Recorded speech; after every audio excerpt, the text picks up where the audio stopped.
Hello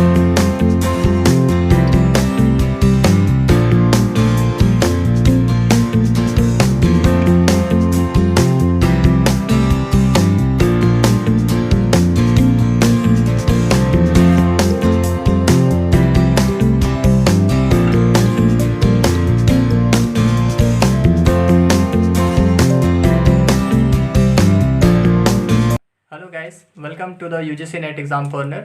तो आज हमारे साथ हैं 2022 जो कि नेट एग्ज़ाम को क्वालिफाई किए हैं। तो वो अपनी सक्सेस जर्नी को आपके साथ डिस्कस करेंगे। तो आइए उनसे मिलते हैं और जानते हैं उनका सक्सेस जर्नी कैसे उन्होंने प्रिपरेशन किया है और कैसे वो नेट एग्ज़ाम को क्वालिफाई किए हैं। उनका स्ट्रेटजी कैसा रहा है पेपर को लेकर, पेपर 1, पेपर 2 एंड जो भी उनके मटेरियल है, बुक लिस्ट है और भी सारी तमाम चीज़ें। तो आइए उनसे मिलते हैं डायरेक्टली। तो ये हमारे साथ आप देख सकते हैं स्क्रीन पे इस समय बने हुए हैं दिवाकर रॉय, जो कि असम से हैं। तो आइए उनसे ही जानते हैं उनके स्ट्रैटेजी के बारे में, उनसे बातचीत करते हैं। ठीक है, तो वीडियो पे बने रहें और स्किप करके ना देखें, कंटिन्यू रहें। ठीक है, और आप बताएं अपने कि वीडियो कैसा लगा, लाइक करें और शेयर भी कर सकते हो आप। तो चलिए स्टार्ट करते हैं और दिवाकर जी से ही पूछते हैं कि कैसा उनका स्ट्रैटेजी रहा है और उन्हें कैसे इस एग्ज़ाम को, नेट को क्वालिफाई किया है। तो hello Diwakar, welcome to the UGC NET exam corner और हमारे थैंक व्यूअर यू की सर। तरफ से आपको बहुत सारे कॉन्ग्रेचुलेशंस। Thank you. तो फर्स्ट ऑफ ऑल आप बताएं, अपने इंट्रोडक्शन दें, आपके बारे में कुछ बताएं, आपने क्वालिफिकेशन कहाँ से लिया है, कैसा है रहा है, वो सब थोड़ा सा बताएं। जी सर, मेरा नाम तो पता ही है, दिवाकर है और मैं आसाम से बिलोंग करता हूँ। आसाम का एक डिस्ट्रिक्ट है करीमगंज बोल के, अच्छा। शायद ही बहुत कम लोगों को पता होगा। वहाँ से मैं बिलोंग करता हूँ। तो मेरा जो जर्नी एक्चुअली था, मैंने पॉलिटिकल साइंस में मास्टर डिग्री किया है। ठीक है, 2015 में आसाम यूनिवर्सिटी से, मतलब 17 को मेरा मास्टर्स कंप्लीट हुआ। सो ड्यूरिंग दैट टाइम मैंने डिसाइड किया था कि मुझे नेट करना है, पीएचडी करना है और मतलब प्रोफेसर के लिए जाना है। जी। तो फिर क्या हुआ था कि ये जो जर्नी था वो बीच में थोड़ा रुक गया था, क्योंकि आफ्टर माय मास्टर्स मैंने जब मैंने फर्स्ट टाइम दिया था तो क्लियर नहीं हुआ। अच्छा, फिर दूसरे टाइम भी दिया तब भी क्लियर नहीं हुआ। तीसरे टाइम मैंने ऐसा दिया था कि चलो इस बार अगर हुआ तो फिर हुआ, वरना मैं नहीं दूंगा। तो तीसरे बार भी मैंने दिया और उसके बाद भी नहीं हुआ तो मैंने हाल छोड़ दिया। फिर मैंने सोचा कि चलो अभी मैं बीएड वगैरह करता हूँ और स्कूल में जॉब करता हूँ। तो वो भी हुआ, तो मैंने बीएड किया 2 साल के लिए और बीएड खत्म होने के बाद मैं तो हम लोग का जो आपने आसाम टेट होता है उसमें मैंने मास्टर्स अप्लाई किया था और एग्जाम दिया, क्लियर भी हो गया, जॉब भी मिल गया। तो फिर उस जॉब में जाने के बाद मुझे मतलब ऐसा लगा था कि ठीक है, सब कुछ ठीक ठाक ही चल रहा है, अभी तो जॉब भी लग गया है, गवर्नमेंट जॉब भी है, लेकिन कहीं पे लिखा था कि ये जॉब सेटिस्फेक्शन नहीं मिल रहा है। तो मैंने डिसाइड किया नहीं, मुझे फिर से उसी लाइन पे आना पड़ेगा। ठीक है, तो लास्ट में नेट दिया था 2018 में और ये अभी जो 2022 में जो नेट हुआ, करीब 4 साल बाद मैं नेट के लिए बैठा। तो ऑब्वियसली जॉब में भी था, ट्यूशंस वगैरह था, तो इतना टाइम नहीं मिल पाता था और प्रिपरेशन भी कर लेता, लेकिन उसके लिए भी इंफॉर्मेशन चाहिए। तो उसके लिए थैंक्स टू यू सर कि आपके चैनल से मुझे बहुत सारा इंफॉर्मेशन मिला रिगार्डिंग नेट एग्जाम कब होगा, कैसे करना है, ये सब स्ट्रेटेजी वगैरह। तो बिल्कुल मैं बोलूंगा कि करीब 3 महीने के लिए मैंने 2 से 3 घंटे टाइम मतलब उस पे आ रहा इन्वेस्ट किया था हूँ, सर। उस पे आ रहा हूँ। तो मैं भी पूछना चाहता हूँ कि आपका जो है वो मास्टर्स कब कंप्लीट हुआ है? 2017 में मेरा मास्टर्स कंप्लीट हुआ था। ओके। तो आप बताएं अपने, मतलब इस बार के मार्क्स बताएं पेपर 1, पेपर 2 में, और परसेंटाइल बताएं कि कितने आपके परसेंटाइल इस बार बने। जी, मेरा जो आंसर की आया था, आंसर की में मैंने देखा कि मेरा जो पेपर 1 है उसमें मेरा 30 क्वेश्चंस करेक्ट है, यानी 60 मार्क्स यहाँ पे मिल रहा है। और पेपर 2 में मेरा 63 मार्क्स करेक्ट, क्वेश्चन का आंसर करेक्ट हुआ है। तो जो करीब करीब 63 नहीं, सॉरी 93, हाँ 120 समथिंग होता है, 126 समथिंग होता है मार्क्स उसमें। तो मेरा ओवरऑल परसेंटाइल जो है वो 96 परसेंटाइल आया है। ओके। दोनों पेपर मिलाने के बाद। तो अगर अटेम्प्ट की बात करते हैं, कौन सा अटेम्प्ट था आपका नेट में? जी, कौन सा अटेम्प्ट आपने दिया इस बार नेट में? जी हाँ, ये जो मेरा अटेम्प्ट है ये 4th अटेम्प्ट था ओवरऑल और 4 साल बाद ये मेरा फर्स्ट अटेम्प्ट है विथ प्रिपरेशन। ओके। अभी आप तो अपनी बुक लिस्ट के बारे में बताएं, आपने पेपर 1 के लिए कौन से बुक लिस्ट फॉलो किए और पेपर 2 जो कि आपका पॉलिटिकल साइंस रहा है, तो उसके बारे में बताएं। क्या मटेरियल आपको, कैसे ऑनलाइन या ऑफलाइन, कैसे आपने मतलब कलेक्शन कैसा बनाया और कैसे, बुक लिस्ट के बारे में बेसिकली आप थोड़ा सा बताएं। हाँ, तो अगर मैं स्टडी मटेरियल के लिए बात करूँ तो फिर जो मेरा पहला बेस है, मैंने स्टार्ट किया था पॉलिटिकल साइंस से, क्योंकि वो मेरा बेस पेपर था। तो उसके लिए जो बुक लिस्ट है, बुक्स मैंने बहुत ही कम फॉलो किया है, जैसे मेरा एक बुक है प्रतियोगिता दर्पण, जो सिविल सर्विस के लिए यूज किया जाता है, तो उससे मैंने थोड़ा आइडिया लिया। फिर मेरे मास्टर्स के लिए मैंने मेरा जितना भी बुक्स है, जैसे के गाई का बुक है, फिर रजनी कोठारी का बुक है, ठीक है, फिर दुर्गादास बासु का बुक है, वो सब मैंने फॉलो किया है। और मैक्सिमम जो मेरा प्रिपरेशन फॉर पेपर 1 वो मैंने यूट्यूब से ही फॉलो किया। और पॉलिटिकल ज़्यादा साइंस आपका के लिए भी ऑनलाइन मैंने रहा है, मतलब ज्यादा से ज्यादा यूट्यूब से ही मतलब फॉलो किया है। मतलब ठीक है, ज़्यादातर ऑनलाइन किए हो, यही है। हाँ, मेरा अगर 80% मैंने ऑनलाइन से ही प्रिपरेशन किया है और 20% मैं अदर मटेरियल हाँ जैसे बुक्स वगैरह से किया है। हाँ, तो ये भी बहुत सारे मैसेज है आप व्यूअर्स के लिए जो भी देख रहे हो, तो ऑनलाइन से भी बहुत सारे आपको कंटेंट मिलते हैं जहाँ से आप पढ़ करके नेट क्वालिफाई कर सकते हो और आपके जो भी एक्सपेक्टेशन है, जो गोल आपने सेट किया है उसको ऑफ कोर्स कर सकते हो। जैसा कि आप अभी दिवाकर जी से खुद ही आप सुन सकते हो, ऑनलाइन में बहुत सारे मटेरियल हैं, तो आप वहाँ पे देख सकते हो और उनसे भी बहुत सारे आप में जो आपका जो प्रिपरेशन का जर्नी है उसमें बहुत ही हेल्पफुल हो सकता है आपके लिए। तो दिवाकर जी, और भी कुछ आपके लिए, जैसे कि आप बता दीजिए कि आपने क्या प्रीवियस ईयर लगाए थे या मॉक टेस्ट वगैरह का कैसे दे रहे थे, कहाँ से दिए थे? हाँ सर, तो जैसे कि मैंने तो ऑनलाइन से, क्योंकि मुझे टाइम बहुत कम मिलता था, हाँ। तो मैं क्या करता था कि जैसे फ्री टाइम मिलता था तो मैं यूट्यूब खोल लेता था। अच्छा। तो यूट्यूब खोल के मुझे, जैसे एक बार जब मैंने वीडियो देखना शुरू किया तो ऑटोमेटिकली मेरे नोटिफिकेशंस में आता ही रहता था। और यूट्यूब खोलने के बाद मुझे मतलब कुछ ना कुछ वीडियो तो हाँ। यूजीसी नेट के बारे में मिल ही जाता था। हम्म। तो मैं उसी से मतलब मतलब ऐसा कोई नहीं था कि पहले मुझे वो वीडियो देखना है उसके बाद मुझे ये देखना या है। जो भी पहले मिलता था मैं उसी को अटेम्प्ट करता था। जैसे प्रीवियस ईयर क्वेश्चंस का अगर कुछ वीडियो मिला तो फिर वो मैं देखता था। ठीक है, अगर ज्यादा लेंदी भी हुआ तो भी कोई प्रॉब्लम नहीं था, मैं स्किप करके देखता था, लेकिन वो देखता था और उसी से मैं अपना कुछ नोट्स बना लेता था। एक डायरी था, उसमें मैं वो पॉइंट आउट कर लेता था। और सच बोलो तो उसी से मुझे बहुत फायदा हुआ, क्योंकि जितना सारे मतलब नोट्स क्वेश्चंस मैंने आपने अटेम्प्ट बनाए किया। हैं, आपने हाँ, नोट्स बनाए हैं। हाँ, नोट्स मैंने वैसे ही बनाया। अच्छा। जैसे मैंने ये क्वेश्चन देखा तो इस क्वेश्चन का आंसर मुझे नहीं पता था, तो जब मुझे पता चला अच्छा इसका आंसर ये है, तो मैं मतलब वही पे ऑन द स्पॉट में लिख लेता था या फिर स्क्रीनशॉट ले लेता था। बाद में घर जाने के बाद उसी स्क्रीनशॉट से मैं लिख लेता था। चलो ऐसे चलो, ही मतलब वो कंटिन्यू किया था। बहुत अच्छा, बहुत अच्छा है आपका। देन अब आ जाते हैं स्ट्रैटेजी पे कि आपका पेपर 1 के लिए मतलब कैसे आपने पेपर 1 को पर्टिकुलरली पढ़ा है, थ्योरी, कॉन्सेप्ट और सेक्शन वाइज कैसे आपने एमसीक्यू प्रैक्टिस किया। तो पेपर 1 से रिलेटेड पर्टिकुलरली बताएं, जिसमें कि आपके 30 क्वेश्चन सही हुए हैं, जो कि एक गुड हाँ, स्कोर है। अगर देखा जाए एस्पिरेंट के लिए तो 30 इज़ अ डिसेंट स्कोर है, ठीक है। उससे ज़्यादा भी बहुत आते, कम भी आते, तो 30 इज़ आपका जो एवरेज है एक बढ़िया स्कोर है। तो पेपर 1 के लिए आपने कैसे थ्योरी पढ़ा या कॉन्सेप्ट, कैसे मतलब आप उसको करते थे पेपर 1 के लिए? जी, पेपर 1 के लिए तो बेसिकली क्या होता है कि उसका तो मेरे पास कोई बुक नहीं था। ठीक है, तो अच्छा। जो भी था पूरा ऑनलाइन मटेरियल ही था। अच्छा। तो पूरा यूट्यूब से ही मैंने वो प्रिपरेशन किया था। तो अच्छा। कैसा था, पहले मैं गूगल में जाके, मुझे तो सिलेबस मिल ही गया था, तो मैं क्या करता था कि यूनिट वाइज मुझे जो टॉपिक्स है वो मैं कॉपी करके डायरेक्ट यूट्यूब में आके पेस्ट कर देता था। तो जो भी अच्छा। वीडियो मिलता था वो मैं पहले देख लेता था। ओके, और सारा फिर यहाँ क्या पे भी करता था। आपका ऑनलाइन ही हाँ, है रहा है।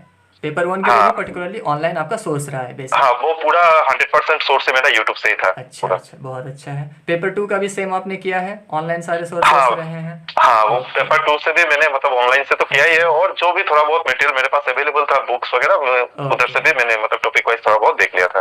ओके। तो टारगेट आपका क्या रहा था? पेपर 1 में कितना क्वेश्चन टारगेट किए थे और पेपर 2 में कितने क्वेश्चन टारगेट किए थे, कि मेरे कितने टारगेट लेके क्या चले थे आप? जी, पेपर एक्चुअली मेरा जो टारगेट था, ज्यादा से ज्यादा टारगेट तो था पेपर 2 में ओके। एक्चुअली। तो जिसमें मेरा मतलब एक्चुअली टारगेट था कि एटलीस्ट 70 क्वेश्चंस अगर करेक्ट हो जाए तो फिर अच्छा है, लेकिन वहां पे मेरा 63 करेक्ट हुआ था। 63 पॉलिटिकल और साइंस आपका, इनका हाँ, पेपर पॉलिटिकल साइंस रहा है, तो पॉलिटिकल हाँ, साइंस में आपका टोटल 63 क्वेश्चन सही है और पेपर 1 में हाँ, 30 क्वेश्चन सही है। 30 30 क्वेश्चंस, क्वेश्चन हाँ। सही है, तो पेपर ओके। 1 में मैंने एवरेज वही पकड़ा था कि उसमें 70, और अगर पेपर 1 में 35 टू 30 मतलब 30 टू 35 क्वेश्चंस अगर सही हो गया तो फिर वो अच्छा ओके। होगा। तो 30 क्वेश्चंस मेरा करेक्ट हो गया पेपर 1 से। Good good. तो अब आप अपने कुछ मतलब मिस्टेक्स के बारे में बताएं, 2-3 मिस्टेक जो कि कैंडिडेट करते हैं जनरली, तो आप उसको अगर अवॉइड करोगे तो आपको ऐसा लगा होगा कि अगर मैं ये सारे मिस्टेक को अवॉइड करता तो थोड़े मार्क्स इंप्रूव होते और अच्छा मार्क्स आ सकते थे। तो वो कुछ मिस्टेक्स बताएं सजेशन के लिए, कि जो कैंडिडेट कर रहे हैं तो उनको एक इंस्पिरेशन मिले कि ये मिस्टेक को अवॉइड करना है। तो वैसा कुछ आपके बारे में हाँ जी, मिस्टेक्स तो ऑब्वियसली होगा ही, क्योंकि हम हमसे मिस्टेक होगा, होता ही है। तो ड्यूरिंग प्रिपरेशन जो मेरा फर्स्ट मिस्टेक था वो ये था कि मैं कुछ ना कुछ करके थोड़ा टाइम तो वेस्ट किया। जो मुझे अच्छा। लगता है कि अगर वो टाइम भी मैं इन्वेस्ट करता तो शायद और भी अच्छा कर पाता। सेकेंडली, जो प्रिपरेशन के दौरान है, हम्म। प्रिपरेशन के दौरान में हम क्या करते हैं कि हम कंफ्यूज हो जाता है कि पहले क्वेश्चंस अटेम्प्ट करें या पहले टॉपिक्स पढ़े। ठीक है, तो जैसे मैंने पहले पहले क्या किया था, मैंने क्वेश्चन से शुरू किया था। फिर मुझे पता चला कि ये क्वेश्चंस देखे तो मुझे ये भी याद नहीं है, मतलब ये भी मालूम नहीं पड़ रहा है कि ये क्वेश्चन किस टॉपिक से एक्चुअली आ रहा है। तो पहले क्या करना चाहिए, पहले हमको टॉपिक पढ़ना चाहिए। ठीक है, उसके बाद हमको उसका क्वेश्चन अटेम्प्ट करना चाहिए। तो उससे क्या होता है कि ये मतलब थोड़ा बेस स्ट्रांग हो जाता है। और अगर और भी कुछ बोलूं मिस्टेक्स के बारे में, तो फिर यही है कि जितना ज्यादा हो सके अपने पेपर के लिए मतलब थोड़ा टाइम इन्वेस्ट करो। ठीक है, और मतलब थोड़े टाइम के लिए कॉम्प्रोमाइज करना जरूरी है बाकी सब चीजों से। ठीक है, जैसे मैंने शायद नहीं कर पाया, तो अगर वो भी कर पाता तो और भी ज्यादा मार्क्स आ पाता। मतलब वही है, तो वही है बस। तो बेसिकली अगर ओवरऑल देखा जाए पेपर 1 और पेपर 2 में, तो आपका वीक एरिया क्या रहा है और कौन सा एरिया आपका स्ट्रांग रहा है? अगर पेपर 1 आपका स्ट्रांग रहा है या पेपर 2, उसके बारे में आपका क्या स्ट्रेटजी रहा है? कौन से एरिया को आपने स्ट्रांग माना और कौन से हाँ, को मेरा लगा थोड़ा? प्रेफरेंस तो ऑब्वियसली पेपर 2 में ही था, और मेरा सबसे स्ट्रांग पेपर 2 में ही था। ठीक है, क्योंकि पेपर 1 में जो होता है कि उसमें मैथ्स भी आता है, रीजनिंग भी रहता है, सब कुछ मतलब रहता है। लेकिन एक एडवांटेज ये था कि जैसे मैं पॉलिटिकल साइंस से हूँ, मेरा पेपर 2 पॉलिटिकल साइंस का है, उसी का रिलेटेड थोड़ा क्वेश्चन हमको पेपर 1 में भी मिल जाता है। ठीक है, तो पॉइंट है। लेकिन जो बेस है वो मैंने मतलब पेपर 2 में ही क्रिएट किया है, और पेपर 1 के लिए मैंने कम टाइम इन्वेस्ट किया था, जो भी मेरा एक गलती था। तो वरना उसमें और भी अच्छा मार्क्स आ जाता था। लेकिन फिर भी उसमें मैंने जितना टाइम दिया उससे मुझे मतलब जितना मैंने स्ट्रेटेजी फॉलो किया उससे मेरा मतलब जितना हो सका वो हो गया। तो ओके ओके, वही है। बहुत बढ़िया दिवाकर। तो अब आप ये बताएं कि जैसे कि बहुत जब कैंडिडेट प्रिपरेशन करते हैं तो डीमोरलाइज हो जाते हैं, डीमोटिवेट होते हैं, तो उसको कैसे आपने मतलब मेंटेन किया? कैसे मोटिवेट होते थे प्रिपरेशन के दौरान? काफ़ी लंबा टाइम भी लगता है, तो कैसे मतलब उसको आप कैसे हैंडल किए? जी, जैसे मैंने स्टार्टिंग में बताया था कि मैंने जो मेरा तीसरा अटेम्प्ट था जो 2018 में मैंने दिया था आफ्टर कंप्लीटिंग माय मास्टर्स, तो वहाँ पे मेरा मतलब पूरा धज्जिया उड़ गया मेरा मोटिवेशन का।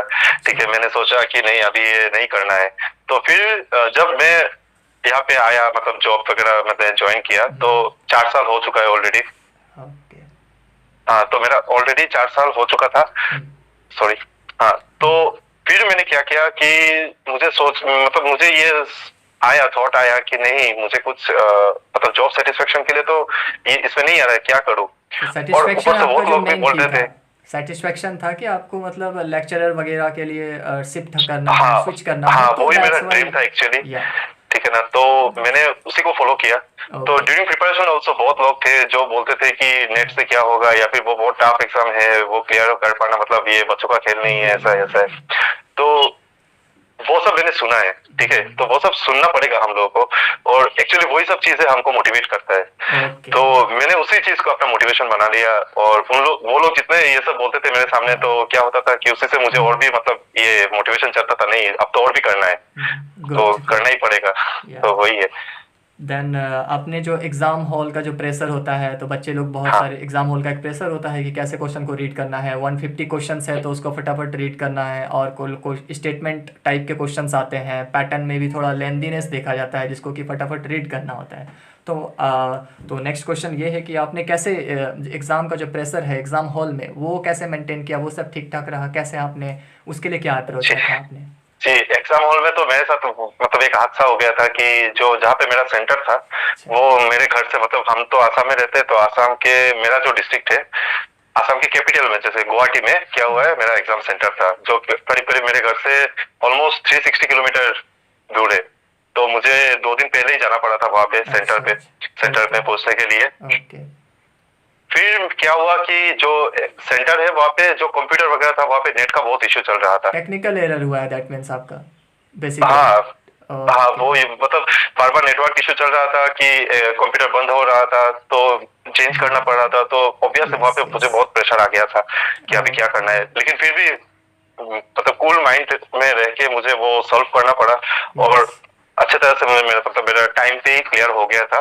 और जैसे कि मैं शिफ्ट 1 में था, और शिफ्ट 1 में पेपर बहुत लेंथी था, वहाँ पे स्टेटमेंट बेस्ड क्वेश्चन और पैसेज बेस्ड क्वेश्चन बहुत ज्यादा था। तो उस चीज के लिए सबसे ज्यादा क्या है कि उस पर आपको ज्यादा टाइम देना पड़ता है। तो मैंने उस चीज पे टाइम दिया, और जिस क्वेश्चन को मुझे मतलब पता है कि इसका क्वेश्चन मुझे नहीं आता है, तो मैंने उसमें इतना ज्यादा टाइम वेस्ट ही नहीं किया, बस उसमें आंसर करके आ गया। तो इसी तरह मतलब टाइम मैनेजमेंट करना पड़ा मुझे। अच्छा, देन लास्ट आपका थोड़ा से जो व्यूअर्स हैं, जो जो नेट के एस्पिरेंट हैं, उनके लिए आपका क्या सजेशन रहेगा कि कैसे आप दोगे उसको शॉर्टली? थोड़ा सा आप एक गाइडेंस या सजेशंस आप दे सकते हो हमारे व्यूअर्स के, और जो भी नेट के जो एग्ज़ाम देते हैं या कमिंग 2022 दिसंबर वाले या जून 2023 वाले देंगे, तो उनके लिए आपका क्या सजेशन हो सकता है, कैसे वो सक्सेस होंगे? उसके लिए एक दो सजेशन दे सकते हैं आप। जी, मैं वही बोलूंगा कि बस अगर ये चीज मुझे मतलब मेरे जहन जहन में घुस गया ना कि मुझे नेट क्लियर करना है या फिर मुझे असिस्टेंट प्रोफेसर बनना है, लेक्चरशिप में जाना है, तो बस उसी चीज को अच्छे तरह से पकड़ के रखना है और ये मतलब नहीं छोड़ना है। ठीक है ना, कि बहुत सारे डिस्ट्रैक्शन आएंगे during the time of preparation, लेकिन मेरे दिमाग में ये रहना चाहिए जैसे मैंने एक दिन वेस्ट भी नहीं किया। ठीक है, अगर 1 घंटा भी हुआ या फिर 5 मिनट भी हुआ तो फिर 5 मिनट के लिए भी मैंने क्या किया, मैंने थोड़ा बहुत देखा।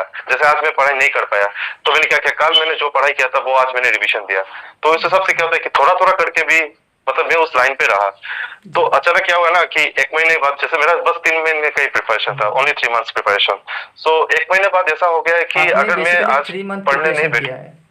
आपका प्रिपरेशन बेसिकली 3 मंथ हुआ है? हाँ सर, अच्छा, ओनली अच्छे से 3 मंथ आपने से थ्री था। मंथ डेडिकेटली प्रिपेयर किया है एंड क्वालिफाई हाँ किया वही, है। तो अच्छा। वही करना है कि अगर 5 मिनट भी हो या फिर 10 मिनट भी हो, रोज थोड़ा टाइम हमको इन्वेस्ट करना चाहिए। जी। तो ऑटोमेटिकली क्या होता है ना कि थोड़े दिन बाद जब अगर मैं पढ़ने नहीं बैठता हूँ तो अंदर एक बेचैनी से आता है कि जी। यार या आज मैंने पढ़ाई नहीं किया है, तो यस यस। दिन भी नहीं आता है। तो तब क्या होता है कि तब मैं उठ के पढ़ने बैठ जाता था। तो अच्छा। ऐसा हो रहा था। तो तो बस उसी से ही मतलब इतना अगर हो सकता है तो मैं अभी सोचता हूँ कि थोड़ा अगर और भी टाइम हम दे सकते हैं तो और भी बहुत अच्छा कुछ कर सकते हैं इसी चीज में भी। तो और एक दो। वही मैं बोलना चाहूंगा सबको। Okay okay. तो ये मैसेज रहा आपके लिए। तो आप सभी व्यूअर को कैसा लगा वीडियो आप बताएं, एंड दिवाकर रॉय, आपको बहुत सारा कॉन्ग्रेचुलेशंस आगे के लिए भी, आप और भी सक्सेस हो जाओ। ठीक है, और थैंक आपका यू जो सर। भी आपका जो नेक्स्ट टारगेट है आप उसको अचीव करो। हमारे सब्सक्राइबर की तरफ से, व्यूअर की तरफ से आपको once again congratulations and thank you so much कि आपने टाइम निकाल करके आपने अपने जो सक्सेस जर्नी है उसको शेयर किया। Then thank you so thank you much. Sir. And thank you please sir. Thank you. Subscriber, अगर आपको वीडियो अच्छे लगे हैं तो प्लीज़ आपने सब्सक्राइब करना है और शेयर भी कर सकते हो। तो इस वीडियो में इतना ही, और भी अदर वीडियो में फिर मिलता हूँ, अदर कोई टॉपर या फिर जिसने क्वालिफाई किया है उससे लेकर के आपके सक्सेस जर्नी को शेयर करने के लिए आपके पास फिर लेकर आऊँगा। तब तक के लिए आप अपना ध्यान रखें और टेक केयर एंड प्रिपरेशन करते रहें and never give up. So this is the message of this video and thank you.